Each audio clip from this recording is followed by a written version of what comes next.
नमस्कार, म मदन खाती। नमस्कार, म कावेरी पौडेल। राति 8 बजेको जनता समाचारमा स्वागत छ। सबैभन्दा पहिले प्रमुख समाचार।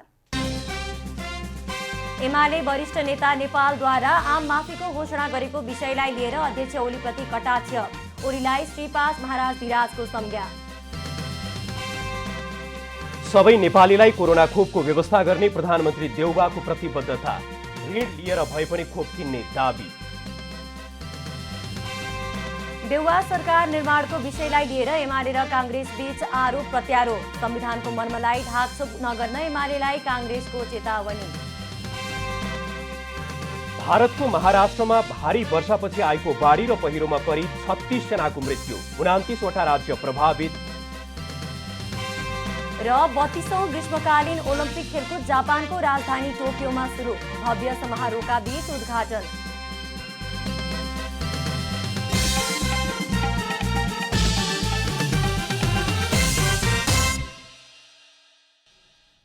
जनता समाचारमा अब पूरा समाचार। नेकपा एमालेका वरिष्ठ नेता माधव कुमार नेपालले आम माफीको घोषणा गरेको विषयलाई लिएर अध्यक्ष केपी शर्मा ओलीप्रति कटाक्ष गर्नुभएको छ। 43औं पुष्पलाल मित्रता केन्द्रद्वारा आयोजित नेपाली कम्युनिस्ट आन्दोलनको वर्तमान सङ्कट र आगामी बाटो विषय कार्यक्रममा नेपालले ओलीलाई श्रीपाद महाराज धिराजको संज्ञा दिनुभयो। नेकपा एमालेका वरिष्ठ नेता माधव कुमार नेपालले आम माफीको घोषणा गरेको विषयलाई लिएर अध्यक्ष केपी शर्मा ओलीप्रति कटाक्ष गर्नुभएको छ। 43औं पुष्पलाल स्मृति दिवसको अवसरमा आयोजित नेपाली कम्युनिस्ट आन्दोलनको वर्तमान सङ्कट र आगामी बाटो विषयक कार्यक्रममा नेपालले ओलीलाई श्रीपाद महाराज धिराजको संज्ञा दिनुभएको हो। नेता नेपालले अध्यक्ष ओलीलाई लक्षित गर्दै महामहिम श्रीपाद महाराज धिराजबाट अभिव्यक्ति आयो। माधव नेपाल सहित माननीय सदस्यहरूलाई जति पनि स्पष्टीकरण सोधिएको छ त्यसलाई आम माफी दिइन्छ। नेता नेपालले भ्रष्टाचार, घमण्ड र अहमताले मानिसको व्यवहार र सिद्धान्त नै परिवर्तन हुने बताउनुभयो। पछिल्लो सङ्कट हिजो महामहिम श्रीपाद महाराज धिराजबाट अभिव्यक्ति आयो। माधव नेपाल लगायत मान्य सदस्यहरूमाथि जति पनि गरिएको छ स्पष्टीकरण त्यसलाई आम माफी दिइन्छ। Amnesty is granted. कति हामी गदगद भयौँ। महाराजा धिराज वाच हामी गदगद भयौँ। वाह वाह वाह, हाम्रो महाराज धिराज कति खुसी भएछन्। हामीलाई आम माफी मिलेछ। नाच्नु पर्ने भयो, खुसी हुनुपर्ने भयो। यही हो प्रवृत्ति। यसैलाई कम्युनिस्ट प्रवृत्ति भनिन्छ। स्पष्टीकरण सोध्नु गल्ती भयो। मैले त्यो हतार गरेँ, त्यो मैले फिर्ता लिएको छु भनिदिएको भए के हाइट घट्थ्यो। उहाँले कुनै पार्टी सिद्धान्तको भेष पहिरिँदैमा मानिस महान नहुने पनि बताउनुभयो। नेता नेपालले भ्रष्टीकरण निम्त्याउने काम सत्ताले मात्र नगरेर बन्दुकले पनि गर्ने भन्दै आन्दोलन गर्न बन्दुकले परिवर्तन गर्छु भनेर लाग्न पनि पैसा नै चाहिने र त्यसभित्र पनि भ्रष्टीकरण हुने बताउनुभयो। सिङ्गो कम्युनिस्ट पार्टीलाई त हामी एकताबद्ध बनाउन चाहन्छौँ। सिङ्गै पार्टी एकताबद्ध हुन सक्दैन भने पनि सहकार्य गर्न जान चाहन्छौँ। मतभिन्नताको बिचमा पनि एकताका सम्भावनाको खोजी गर्छ। किनभने एक भारी इस्युहरू छन्। राष्ट्रियताको विषय छ, लोकतन्त्रको विषय छ, जनजीविकाको विषय छ, जनताका पीर मार्काको विषय छ, भ्रष्टाचारको विषय छ, सुशासनको विषय छ, जनताको कामकाज छिटो होस् भन्ने विषय छ। नेता नेपालले समाज बदल्न मानिसले पहिले आफ्नो सोच, विचार र धारणा बदल्नु पर्ने बताउनुभयो। आफू नबदलिएसम्म मानिसले अरूलाई बदल्न नसक्ने उहाँको तर्क छ। नेता नेपालले जनतामा अझै पनि कम्युनिस्ट पार्टीप्रति विश्वास, आशा रहेको भन्दै यसलाई कसरी जोगाउने सबैले सोच्नु पर्ने समय आएको पनि बताउनुभयो। उहाँले जनता बिनाको राजनीति सम्भव नहुने भन्दै जनताको भावना, माग र मनका कुरा बुझ्न उनीहरूको नारी छाम्न सक्नुपर्ने र सोही अनुसार अघि बढ्नुपर्ने बताउनुभयो। कार्यक्रममा नेकपा एमालेकी उपाध्यक्ष अष्टलक्ष्मी साक्यले लोकतान्त्रिक शक्तिहरू नेतृत्वमा आइरहेका बेला जनता जहिले भ्रष्टाचारको शिकार बनेको र प्रताडित भइरहेको बताउनु भएको छ। नेत्री शाक्यले लोकतान्त्रिक शक्ति सत्तामा आउँदाको यो बेलामा भ्रष्टाचारले देशलाई डुबाइसकेको बताउनुभयो। कम्युनिस्ट आन्दोलन सिङ्गो कम्युनिस्ट आन्दोलनले नेतृत्व गरिराखेको बेलामा, लोकतान्त्रिक शक्तिहरू नेतृत्वमा आइराखेको बेलामा जनताहरू जहिले पनि भ्रष्टाचारको शिकार बन्ने, प्रताडित हुने र अहिले पनि भ्रष्टाचारले देशलाई डुबाइसकेको अवस्था छ। पटक पटक सरकारमा विभिन्न दलहरू आयो तर कहिले पनि भ्रष्टाचारको बारेमा छलफल भएन। कार्यक्रममा नेपाल कम्युनिस्ट पार्टीका संस्थापक महासचिव पुष्पलाल श्रेष्ठको योगदानबारे चर्चा गरिएको थियो। क्यामेरामा शैलेन्द्र गोविन्द अमात्यका साथ अभिषेक सापकोटाको रिपोर्ट। नेपाल कम्युनिस्ट पार्टी क्रान्तिकारी माओवादीका अध्यक्ष मोहन वैद्यले संसद र सरकारमा रहेका कम्युनिस्टहरू मिलेर जान आग्रह गर्नुभएको छ। अध्यक्ष वैद्यले नेकपा माओवादी केन्द्रका अध्यक्ष पुष्पकमल दाहाल र नेकपा एमालेका वरिष्ठ नेता माधव कुमार नेपाललाई प्रधानमन्त्रीको लोभ त्यागेर जनताको सेवामा लाग्न पनि सुझाव दिनुभएको छ।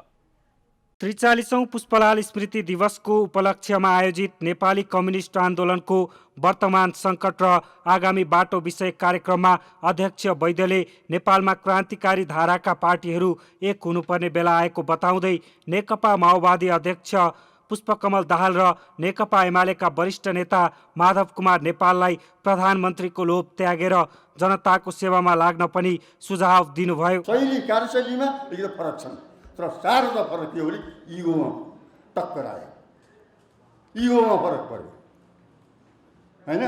माधव कमरेड अलि उदार हुनुहुन्छ, राम्रै लाग्छ मलाई हेर्नुहोस् है।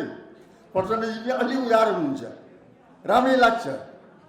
तर के हो भने ओलीजी त एकदम के भन्नुहोस् त, मैले पनि उहाँसँग अलिअलि त सङ्गत गरेको छु, धेरै त गरेको छैन। एकदम एकजनाले भन्थ्यो के अरे अहम ब्रह्मास्मि, मभन्दा बाहेक दुनियाँमा कोही छैन भन्ने। कार्यक्रममा नेपाल कम्युनिस्ट पार्टीका सचिवालय सदस्य धर्मेन्द्र बास्तोलाले नेपालको राजनीतिमा देखिएको सङ्कट कम्युनिस्ट आन्दोलनको सङ्कट भएको बताउनुभयो। नेता बास्तोलाले कम्युनिस्ट आन्दोलनमा देखा परेको सङ्कटका कारणले नै नेपाली राजनीतिमा सङ्कट देखा परेको बताउनु भएको हो। नेपालको राजनीतिमा देखा परिरहेको सङ्कट कम्युनिस्टहरूको सङ्कट भएको समेत उहाँले बताउनुभयो। के छ भन्ने बारेमा छलफल गर्नै पर्दैन, किनभने हामी सबैले राम्रोसँग बुझेका छौँ कि नेपालको राजनीतिक सङ्कट जुन देखा परिरहेको छ त्यो वास्तवमा नेपाल कम्युनिस्ट पार्टी कम्युनिस्ट आन्दोलनको सङ्कट हो। कम्युनिस्ट आन्दोलनमा देखा परेको सङ्कटको कारणले नेपाली राजनीतिमा सङ्कट देखा परेको छ। नेपालको आर्थिक वृद्धि दर तपाईँले यो वर्षको मात्रै हेर्नुभयो भने -2% गिरेको छ। त्यसै गरी राष्ट्रिय जनमोर्चाका अध्यक्ष चित्रबहादुर केसीले 5 दलको एकताले संविधान र संसद जोगाएको बताउनु भएको छ। अध्यक्ष केसीले सर्वोच्चको फैसला स्वीकार्य रहेको बताउँदै राष्ट्रपतिको भूमिका अलोकतान्त्रिक भएको समेत आरोप लगाउनुभयो। सर्वोच्चले जो फैसला गर्यो त्यो न्यायपूर्ण गर्यो, एकचोटि भत्काएर भएन भनेर पटक पटक भत्काउनु हो। त्यस कारणले अहिलेको यो विकृति विसङ्गति जसलाई हामीले विश्वास गरेका थियौँ राष्ट्र प्रमुख सरकार प्रमुखको तपाईँको चाहिँ गैर जिम्मेवारी काम हो। त्यसो भएको हुनाले साथीहरूले आउँदा दिनहरूमा यो 72को संविधानमा भएका जो उपलब्धि छन् त्यहाँ भएका विकृति विसङ्गति छ, हाम्रो असहमत छ, त्यसलाई संशोधन गरौँला, त्यसलाई हटाउँला। तर अहिलेको बहसमा तपाईँको चाहिँ सबै संसारको परिस्थिति हेर्दाखेरि तपाईँको चाहिँ यो अहिलेका जो उपलब्धि छ यसको रक्षा गर्दै योभन्दा राम्रो व्यवस्था पनि संसारमा हुन्छ भन्ने कुरा त्यो व्यवस्था हो समाजवादी। अध्यक्ष केसीले जनता कोरोनाबाट बाँच्न खोप उपलब्ध गराउनु पर्ने बेलामा ओली नेतृत्वको सरकारले भोट मागिरहेको र संविधान च्यात्न खोजेपछि सङ्घर्षमा जानु परेको टिप्पणी समेत गर्नुभयो। प्रधानमन्त्री शेरबहादुर देउवाले सबै नेपालीलाई कोरोना खोपको व्यवस्था गर्ने आफ्नो प्राथमिकता पूरा गरी छाड्ने प्रतिबद्धता व्यक्त गर्नुभएको छ। प्रतिनिधि सभाको शुक्रबारको बैठकमा उहाँले ऋण लिएर भए पनि जुनसुकै महँगो परे पनि कोरोना खोप सबै नेपालीलाई पुर्याउने प्रतिबद्धता जनाउनु भएको हो। नेपाली कङ्ग्रेसका सभापति समेत रहनुभएका प्रधानमन्त्री देउवाले आफ्नो कार्यकाल छोटो रहेको उल्लेख गर्दै त्यस बीचमा सत्ता साझेदार दलहरूसँग मिलेर जनताले अनुभूति गर्ने खालका केही काम गरेर देखाउने योजना पनि अघि सार्नु भएको छ। पुष्पकमल दाहाल, उपेन्द्र यादव जस्ता अनुभवी नेताहरूसँग छलफल गरेर जनताले अनुभूति गर्ने खालका कामहरू गरेर देखाउने उहाँको भनाइ छ। प्रधानमन्त्री देउवाले संविधान सभाका अध्यक्ष समेत रहनुभएका एमाले संसदीय दलका नेता सुभाष नेम्बाङले संविधानको गलत व्याख्या गरेको आरोप समेत लगाउनुभयो।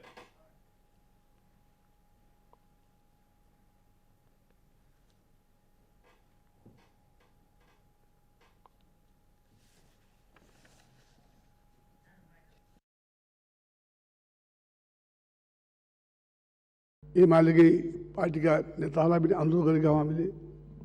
त्यस्तै माओवादी केन्द्रका नेता त हामी एकसाथमा छौँ, त्यो पार्टीको हिसाबले होइन, त्यो पनि आन्दोलन गरेका हौँ। त्यसकारण चाहिँ उहाँले संविधान तह हामीले आन्दोलन गर्न पनि पाइन्न भने त्यो कहाँको नियम होला, यो कहाँको संविधान होला, त्यो बाहेक हामीले के गरेका छैन। उहाँले केही कुरा भन्नुभएको छ आउँदो दिनका लागि, त्यो चाहिँ हामीले मान्नयोग्य छ। हामीले जो वाचा गरेका छौँ त्यो हामी पुरा गरेर छोड्छौँ।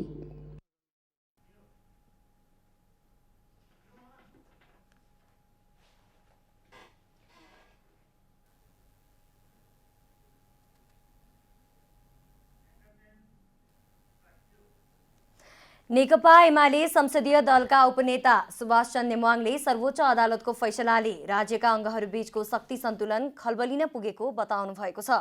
शुक्रबार प्रतिनिधि सभाको बैठकमा बोल्दै उपनेता सुभाष चन्द्र नेमाङले शेरबहादुर देउवालाई प्रधानमन्त्री बनाउन सर्वोच्च अदालतले परमादेश दिनुले राज्यका अङ्गहरूबीचको नियन्त्रण र सन्तुलनको सिद्धान्त अन्तर्गत नभएकाले राज्यका अङ्गहरूबीचको सन्तुलन गुमेको बताउनु भएको हो।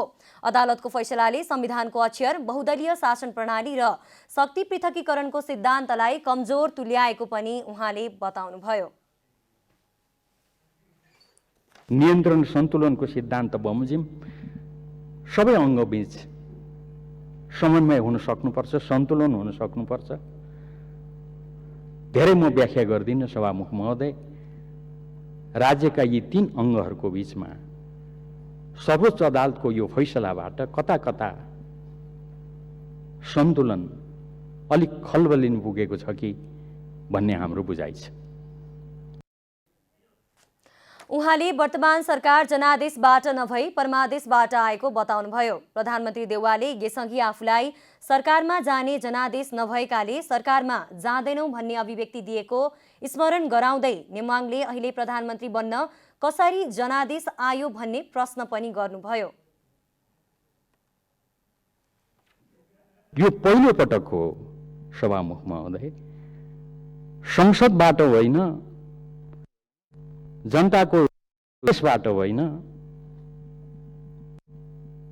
तर सम्मानित सर्वोच्च अदालतको परमादेशबाट हामीले प्रधानमन्त्री प्राप्त गरेका छौँ। उहाँले आगामी दिनमा देशमा कस्तो प्रणाली बसाउने भन्नेमा ध्यान दिन पनि प्रधानमन्त्री देउवालाई आग्रह गर्नुभयो। उहाँले आफूहरू जिम्मेवार प्रतिपक्षको भूमिका निर्वाह गर्ने पनि बताउनुभयो। आफूहरूले प्रत्येक मन्त्रालयको अनुगमन गर्ने र सरकारले के गरिरहेको छ हेर्ने पनि बताउनुभयो। उहाँले विश्वासको मत दिने सम्बन्धमा नेपाली काङ्ग्रेस लगायतका दलमा चाहिँ हुइप लाग्ने तर नेकपा एमालेलाई हुइप नलाग्ने अवस्था बनाइएको भन्दै काङ्ग्रेसलाई अनुशासन लाग्ने आफूहरूलाई नलाग्ने भनेर प्रश्न गर्नुभयो। नेमुवाङले सरकारलाई छिट्टै पूर्णता दिनुपर्ने भन्दै विगतका सरकारले गरेका कामहरूलाई निरन्तरता दिन समेत प्रधानमन्त्रीलाई आग्रह गर्नुभयो। नेपाली काङ्ग्रेसका सांसद प्रकाशमान सिंहले पार्टी सभापति शेरबहादुर देउवा संविधानको मर्म र भावना अनुसार नै प्रधानमन्त्री बनेको कुरालाई ढाकछोप गर्ने प्रयास नगर्न प्रतिपक्षीय दल नेकपा एमालेलाई चेतावनी दिनुभएको छ। नेकपा एमालेले अदालतको परमादेशबाट देउवा प्रधानमन्त्री भएको दाबी गरिरहेका बेला काङ्ग्रेस नेता सिंहले संविधानको धारा 76 को 5 राख्ने अनि देउवालाई अदालतको परमादेशमा प्रधानमन्त्री भएको भन्न मिल्छ भनी प्रश्न गर्नुभयो। उहाँले आफ्नै अकर्मण्यताका कारण निवर्तमान प्रधानमन्त्री केपी ओली सरकारबाट हट्न बाध्य भएको दाबी समेत गर्नुभयो।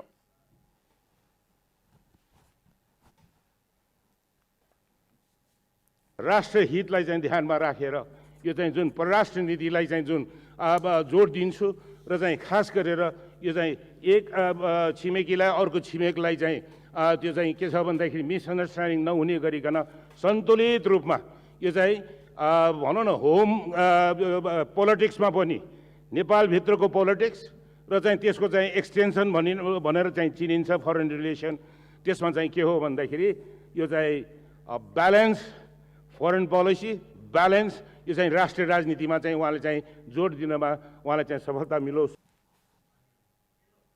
नेता सिंहले ओली नेतृत्वको सरकारले गैर जिम्मेवार काम गरेको उल्लेख गर्दै प्रधानमन्त्री देउवालाई त्यसबाट पाठ सिकेर अघि बढ्न पनि आग्रह गर्नुभयो। नेकपा माओवादी केन्द्रका सांसद हरिबोल गजुरेलले प्रधानमन्त्री शेरबहादुर देउवालाई पूर्व प्रधानमन्त्री गिरिजाप्रसाद कोइरालाको जस्तै छवि बनाउने अवसर आएको बताउनु भएको छ।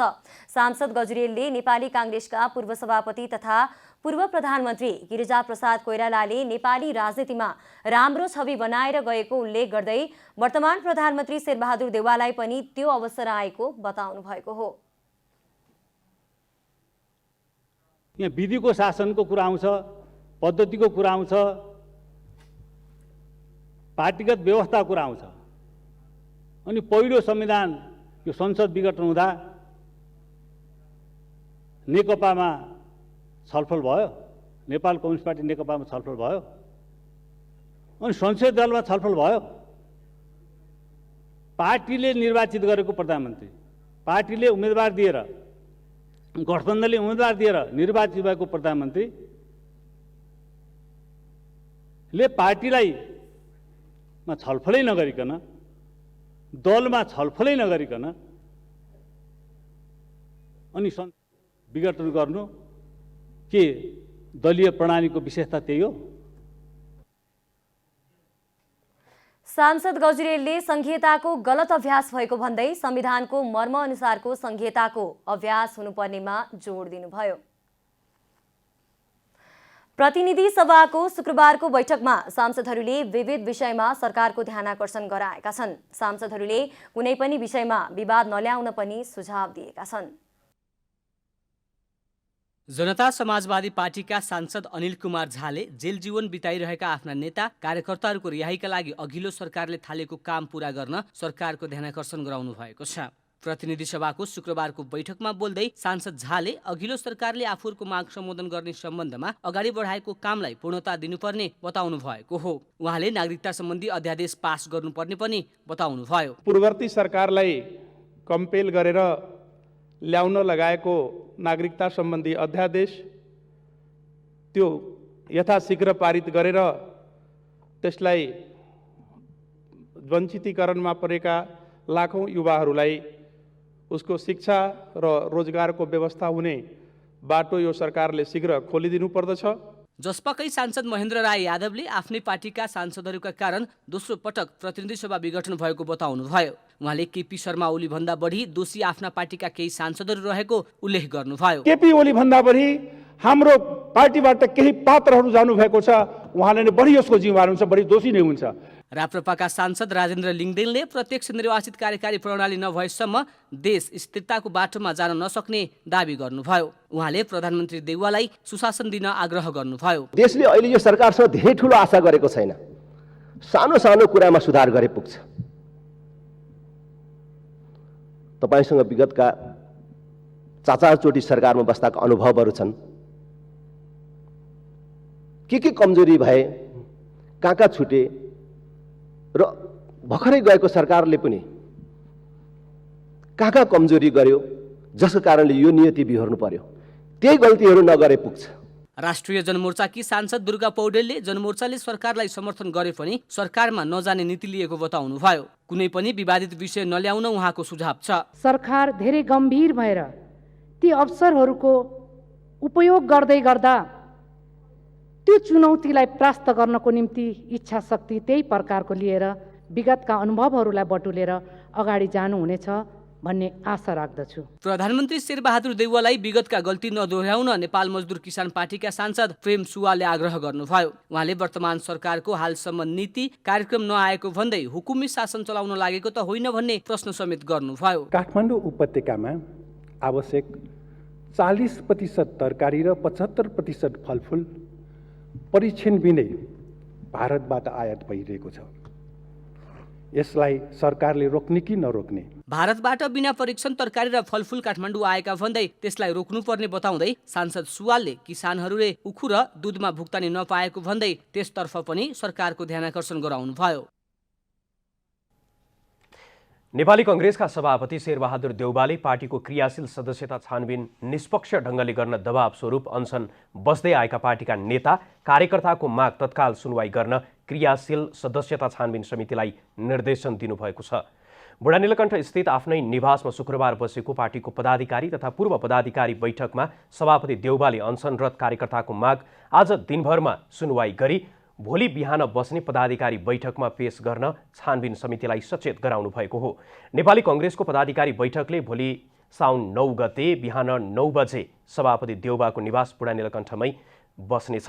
बैठकले क्रियाशील सदस्यता वितरणका सम्बन्धमा देखिएका समस्यालाई पार्टी केन्द्रीय कार्यसमितिले मात्रै टुङ्गो लगाउने पनि स्पष्ट पारेको छ।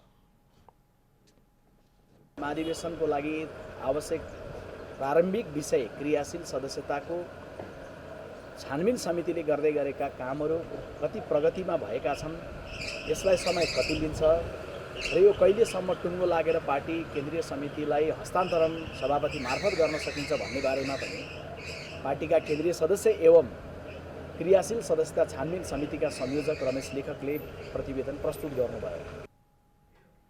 बैठकमा क्रियाशील सदस्यता छानबिन समितिका संयोजक रमेश लेखकले साउन 10 गते आइतबार आफ्नो समितिको प्रतिवेदन पार्टीलाई बुझाउने तयारी गरिएको जानकारी समेत गराउनु भएको थियो। कङ्ग्रेसले भोलि बिहान बोलाउने पदाधिकारी बैठकमा आसन्न 14औं महाधिवेशनका लागि साउन 12 गतेदेखि सुरु गर्ने भनिएको पार्टीको तल्लो तहको अधिवेशन सार्ने गरी मिति तय गर्ने पनि जनाएको छ। क्रियाशील सदस्यता छानबिन समितिको प्रतिवेदन समेत नआएकाले सो सम्बन्धी मिति तय गर्ने विषयमा पनि भोलि बोलाइएको पदाधिकारी बैठकमा छलफल हुने निर्णय गरिएको नेपाली कङ्ग्रेसका प्रवक्ता विश्वप्रकाश शर्माले बताउनुभयो।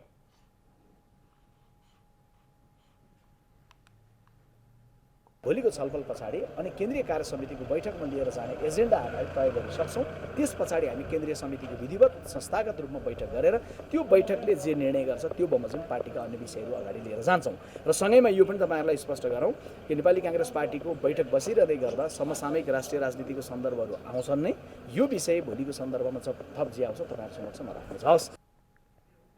बैठकमा केन्द्रीय निर्वाचन समितिका संयोजक महादीप यादवले क्रियाशील सदस्यता छानबिन समितिको प्रतिवेदन प्राप्त भएपछि मात्रै तल्लो तहको अधिवेशन सुरु गर्न सकिने भएकाले त्यसको मिति सार्न पदाधिकारी बैठकमा प्रस्ताव राख्नु भएको थियो। अर्थमन्त्री जनार्दन शर्माले संसदमा टेबल गरिएको अध्यादेश टुङ्गो नलगाई अर्थ मन्त्रालयको कामले गति लिन नसक्ने स्पष्ट पार्नु भएको छ। अर्थमन्त्री शर्माले आर्थिक अध्यादेश संसदबाट टुङ्गो लगाएर मात्रै अर्थ मन्त्रालयको कामलाई प्रभावकारी ढङ्गले अघि बढाउन सकिने बताउनु भएको हो। शुक्रबार मन्त्रालयमा आयोजित नेपाल आर्थिक पत्रकार समाज सेजनका पदाधिकारी तथा पूर्व पदाधिकारीहरूसँगको अन्तर्क्रिया कार्यक्रममा मन्त्री शर्माले त्यसका जटिलतालाई हटाएर अघि बढ्नुपर्ने अवस्था रहेको बताउनुभयो। उहाँले वित्तीय तथा आर्थिक अनुशासनको सङ्कट हल गर्नुपर्ने, नीति निर्माणको तहमा उठेका प्रश्नहरूको जवाफ दिनुपर्ने चुनौती आफूमाझ रहेको पनि स्पष्ट पार्नु भएको छ। उहाँले मन्त्रालय जनतालाई सहजीकरण गर्ने निकाय जस्तो नभएकोमा असन्तुष्टि व्यक्त गर्दै त्यसलाई पुनर्संरचना गरेर अघि बढ्ने योजना पनि सार्वजनिक गर्नुभयो।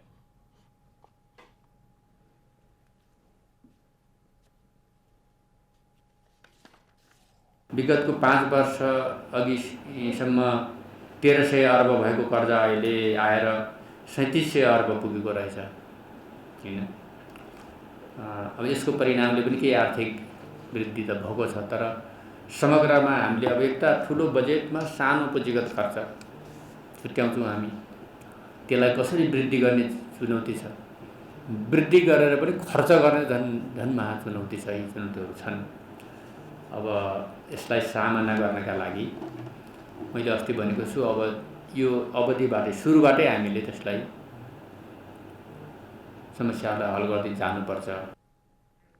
कार्यक्रममा सिजनका पदाधिकारीहरूले कोरोनाका कारण थिलथिलो बन्न पुगेको अर्थतन्त्रलाई पुनर्जीवन दिने कामका अन्य कुराहरूमा पनि पहल गर्न मन्त्री शर्मालाई सुझाव दिएका थिए। लक्षित समुदायलाई लाभ हुने गरी पुँजीगत खर्च गर्ने, रोजगारीको अवसर वृद्धि गर्ने लगायतका काम गरी अर्थतन्त्रलाई पुनर्जीवन दिने काममा विशेष पहल गर्न मन्त्री शर्मालाई सुझाव दिएको सेजनका अध्यक्ष भीम गौतमले जानकारी दिनुभयो।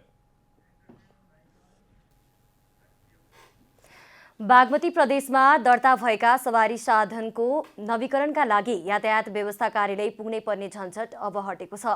सरकारले अनलाइन प्रणाली सुरु गरेपछि सवारी साधनको वार्षिक कर डिजिटल माध्यमबाट गर्न पाइने भएको हो।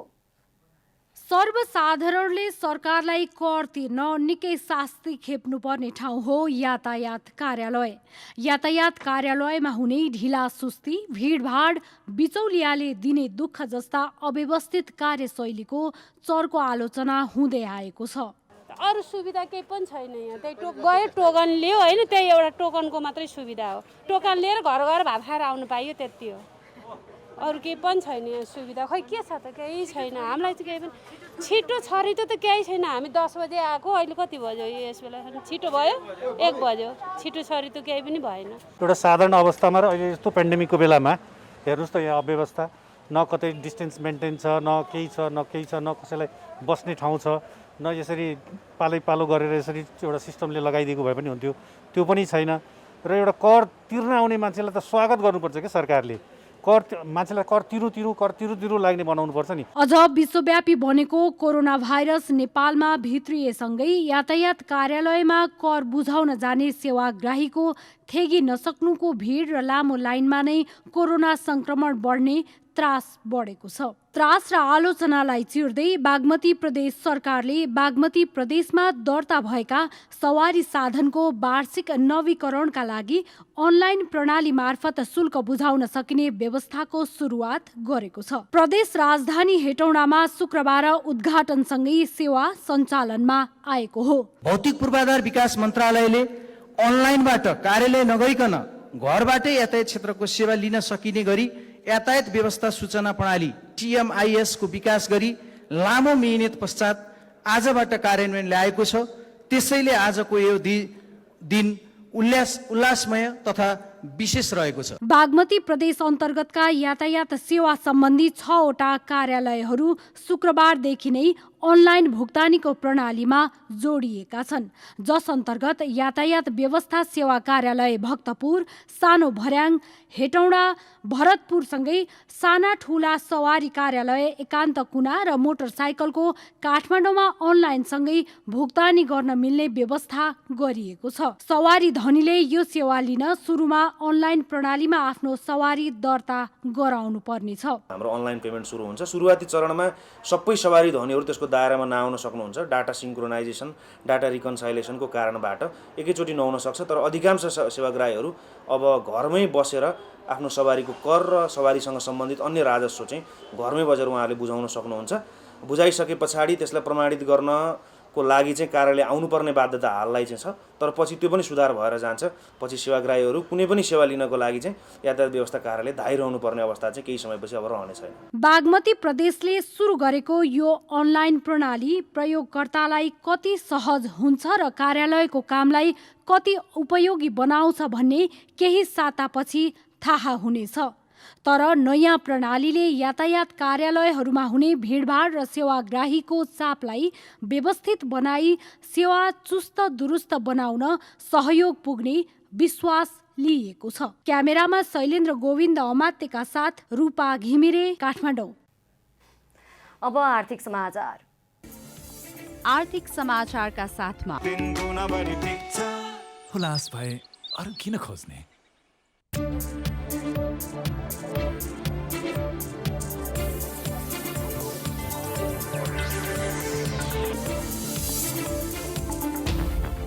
ग्लोबल IME बैंकले आन्तरिक पर्यटन प्रवर्धन गर्न कर्मचारीहरूलाई अनिवार्य विदा योजना अघि सारेको छ। बैंकले कर्मचारीले वार्षिक विदा लिँदा कम्तीमा 7 दिन आन्तरिक पर्यटकीय स्थलहरूमा अनिवार्य रूपमा भ्रमण गर्ने गरी विदा लिनुपर्ने बनाएको हो। कोरोनाको कारण विदेशी पर्यटकको आवत जावतमा कमी रहेकाले आन्तरिक पर्यटकलाई बढाउने उद्देश्यले बैंकले उक्त योजना सार्वजनिक गरेको हो। वार्षिक तलबी विदा लिने लिने कर्मचारीले अनिवार्य रूपमा आन्तरिक भ्रमण गर्नुपर्ने व्यवस्था गरिएको बैंकले जनाएको छ। 50 मेगावाट उत्पादन क्षमताको मेवा खोला जलविद्युत आयोजनामा 7वटा बैंकले 7 अर्ब रुपैयाँ बराबर ऋण लगानी गर्ने सम्झौता भएको छ। आयोजनामा सिटिजन्स बैंक इन्टरनेसनलको अगुवाईमा Kumari Bank, Mega Bank, Siddhartha Bank, Nepal SBI Bank, Civil Bank र नेपाल इन्फ्रास्ट्रक्चर बैंकले लगानी गर्ने भएका हुन्। 7 अर्ब रुपैयाँ बराबरको लगानीमा 6 अर्ब 75 करोड आवधिक कर्जा र 25 करोड रुपैयाँ चालु पुँजी कर्जा लगानी गर्ने गरी प्रवर्धक कम्पनी र बैंकहरूबीच बिहिबार सम्झौता पत्रमा हस्ताक्षर भएको हो। निजी क्षेत्रको मोबाइल सेवा प्रदायक संस्था एनसेलको 4G ग्राहक संख्या उल्लेख्य बढेको एक सर्वेक्षणले देखाएको छ। एक वर्षमा एनसेलको 4G प्रयोगकर्ता मात्रै करिब 38% बढेको देखिएको हो। नेपाल दूरसञ्चार प्राधिकरणले असारमा सार्वजनिक गरेको तथ्याङ्क अनुसार 4G प्रयोगकर्ता एक वर्षमा 13,16,714ले बढेका छन्। यस्तो प्रयोगकर्ता मासिक औसतमा 1,09,731ले बढेको देखिएको छ। तथ्याङ्क अनुसार एनसेलको 4G का प्रयोगकर्ताको वार्षिक वृद्धि दर 37.74%ले बढेको छ। लामो समयदेखि चर्चामा मात्रै सीमित भएको बुढी गण्डकी जलविद्युत आयोजनाको कामलाई गति दिन सरकारले सक्रियता देखाएको छ। राष्ट्रिय गौरवको आयोजनाका रूपमा रहेको भनिए पनि आशातीत रूपमा काम अगाडि नबढेपछि सरकारले त्यसलाई अगाडि बढाउने गरी पहल थालेको हो। नवनियुक्त ऊर्जा, जलस्रोत तथा सिंचाई मन्त्री पम्फा भुसालले मन्त्रालयका सचिव र आयोजना प्रमुखलाई बोलाएर तत्काल आयोजनाको रोकिएको काम अगाडि बढाउन निर्देशन दिनुभएको छ।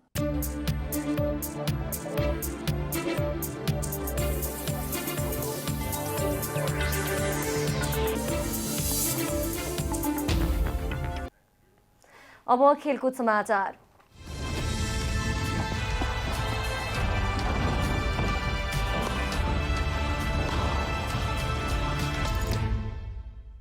विश्व खेलकुदको कुम्भ मेला 32औं ग्रीष्मकालीन ओलम्पिक खेलकुद आजबाट जापानको राजधानी टोकियोमा शुरू भएको छ। विशेष समारोहका बीच ओलम्पिक स्टेडियममा टोकियो ओलम्पिकको भव्य उद्घाटन गरिएको छ। ओलम्पिक प्रतियोगिताको उद्घाटन समारोहमा 15 राष्ट्र र संगठनका प्रमुख सहभागी हुने अपेक्षा गरिएको छ। प्रतियोगिताका आयोजकले 70 देशका खेलकुद मन्त्री पनि सहभागी हुने बताएको छ। उद्घाटन समारोहमा खेलाडीको मार्च पास सहित विभिन्न कार्यक्रमहरू राखिएका थिए। उद्घाटन सत्रको मार्च पासमा नेपालको झण्डा पौडी खेलाडी गौरिका सिंह र एलेक्जेन्डर शाहले बोकेका छन्। टोकियो ओलम्पिकमा सहभागी हुन विश्वभरका खेलाडी, प्रशिक्षक लगायतको टोली जापान पुगिसकेको छ। ओलम्पिकमा नेपालबाट खेलाडीसहित 23 सदस्यीय टोली टोकियो पुगेको छ। टोकियो ओलम्पिकमा नेपालबाट 4 खेलका 5 खेलाडीले चुनौती पेश गर्नेछन्। ओलम्पिकमा पौडीबाट गौरिका र एलेक्जेन्डरसँगै एथलेटिक्सकी सरस्वती चौधरी, सुटिङकी कल्पना परियार र जुडोकी सोनिया भट्टले नेपालका तर्फबाट प्रतिस्पर्धा गर्नेछन्। नेपालका खेलाडी युनिभर्सिया लियाटी कोटा र वाइल्ड कार्ड मार्फत ओलम्पिकमा छनौट भएका हुन्। ओलम्पिकमा कोरोनाको असर नपरोस् भन्नका लागि स्वास्थ्य र सुरक्षामा विशेष जोड दिइएको छ।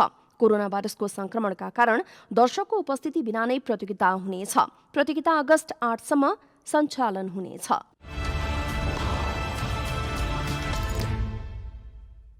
शहीद स्मारक ए डिभिजन लिग असोज पहिलो साताका लागि तय भएको छ।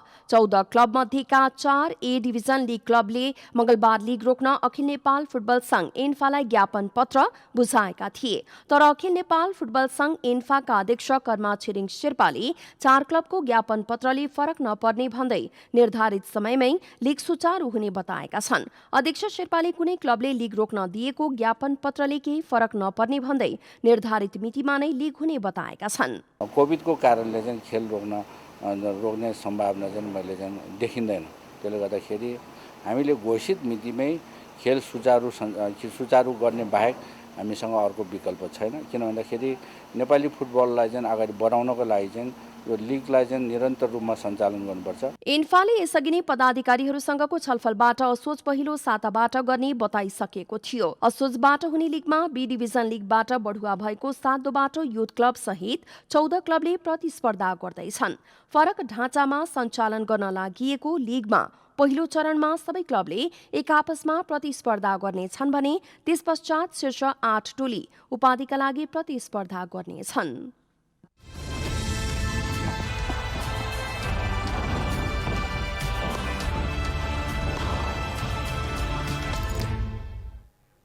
अब मौसम समाचार।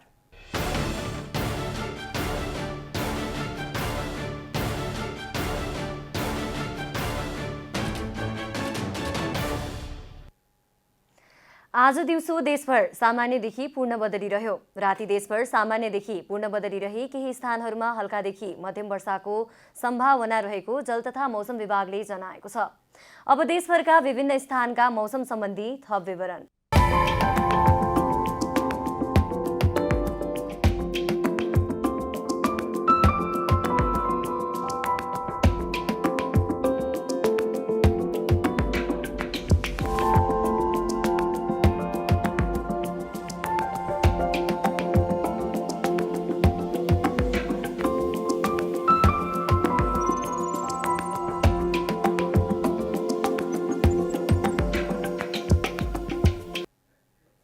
अन्त्यमा आजको डायरी। नेकपा एमालेका वरिष्ठ नेता माधव कुमार नेपालले आम माफीको घोषणा गरेको विषयलाई लिएर अध्यक्ष केपी शर्मा ओलीप्रति कटाक्ष गर्नु भएको छ। 43औं पुष्पलाल मित्रता केन्द्रद्वारा आयोजित नेपाली कम्युनिस्ट आन्दोलनको वर्तमान संकट र आगामी बाटो विषय कार्यक्रममा नेपालले ओलीलाई श्री 5 महाराज धिराजको संज्ञा समेत दिनुभयो। प्रधानमन्त्री शेरबहादुर देउवाले सबै नेपालीलाई कोरोना खोपको व्यवस्था गर्ने आफ्नो प्राथमिकता पूरा गरी छाड्ने प्रतिबद्धता व्यक्त गर्नुभएको छ। उहाँले ऋण लिएर भए पनि जतिसुकै महँगो परे पनि कोरोना खोप सबै नेपालीलाई पुर्याउने प्रतिबद्धता जनाउनुभयो। नेपाली कांग्रेसका सभापति समेत रहनुभएका प्रधानमन्त्री देउवाले आफ्नो कार्यकाल छोटो रहेको उल्लेख गर्दै त्यसबीचमा सत्ता साझेदार दलसँग मिलेर जनताले अनुभूति गर्ने खालका केही काम गरेर देखाउने योजना पनि अघि सार्नु भएको छ। नेपालमा पछिल्लो 24 घण्टामा 2977 जनामा कोरोना संक्रमण पुष्टि भएको छ। यो सँगै नेपालमा कोरोना संक्रमण पुष्टि हुनेको संख्या 7,30,146 पुगेको छ। त्यस्तै पछिल्लो 24 घण्टामा 1678 जना निको भएसँगै निको हुनेको संख्या 6,39,368 पुगेको मन्त्रालयले जनाएको छ। त्यस्तै थप 18 जनाको कोरोना संक्रमणबाट मृत्यु भएसँगै नेपालमा कोरोनाबाट मृत्यु हुनेको संख्या 9,679 पुगेको छ। भारतको महाराष्ट्रमा भारी वर्षापछि आएको बाढी र पहिरोमा परि 36 जनाको मृत्यु भएको छ। बाढी र पहिरोका कारण महाराष्ट्रको रायगढ जिल्ला बढी प्रभावित भएको छ।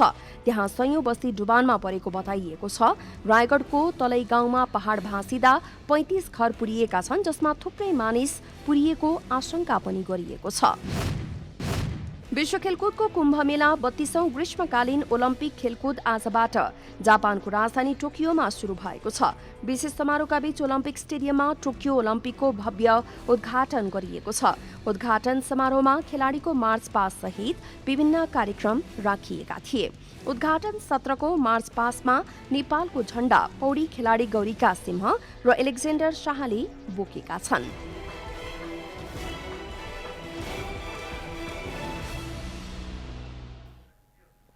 जनता समाचार अहिलेलाई यति नै। जनताद्वारा जनताका लागि प्रसारित जनता टेलिभिजनका कार्यक्रमहरू युट्युब, ट्विटर, फेसबुक र हाम्रो वेबसाइट जनतासमाचार.com मा पनि पढ्न र हेर्न सक्नुहुनेछ। सूचनामा तपाईको सहभागिता, समयमा समाचार हाम्रो प्रतिबद्धता। कोरोना भाइरसको संक्रमणबाट बच्न नियमित रूपमा हात धौँ, भिडभाडबाट टाढै रहौँ, मास्कको अनिवार्य प्रयोग गरौँ। नमस्कार।